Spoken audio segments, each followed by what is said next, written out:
Bebé. Amiguitos, yo soy Hannah. Ok, ahora nos van a enseñar cómo le hacen los animales. ¿Están listas? Sí. ¿Cómo le hace el pato? Cuac, cuac. ¿Cómo le hace el pollo?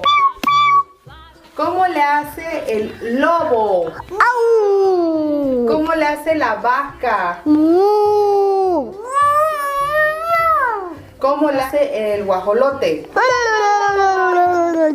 ¿Cómo le hace la gallina? ¿Cómo le hace el elefante? ¿Cómo le hace el gatito? el gatito? ¿Cómo le hace el perrito? ¿Cómo le hace el pato? Cuac, cuac. ¿Cómo le hace el pollo? ¿Cómo le hace el lobo? Au. ¿Cómo le hace la vaca? Mu. ¿Cómo le hace el guajolote? ¿Cómo le hace la gallina? ¿Cómo le hace el elefante?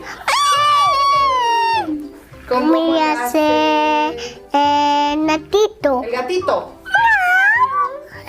¿Cómo le hace el perrito? ¿Cómo le hace el pato? Cuac, cuac. ¿Cómo le hace el pollo? ¿Cómo le hace el lobo? Au. ¿Cómo le hace la vaca? Mu. ¿Cómo le hace el guajolote? ¿Cómo le hace la gallina? ¿Cómo le hace el elefante? ¿Cómo le hace el gatito? el gatito? ¿Cómo le hace el perrito? ¿Cómo le hace el pato? Cuac, cuac. ¿Cómo le hace el pollo? ¿Cómo le hace el lobo? Au. ¿Cómo le hace la vaca? Mu.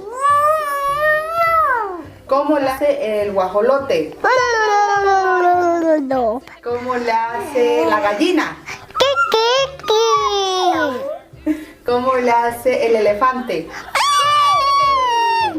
¿Cómo le hace el gatito? el gatito? ¿Cómo le hace el perrito? Adiós, amiguitos. Bye. Suscríbete para más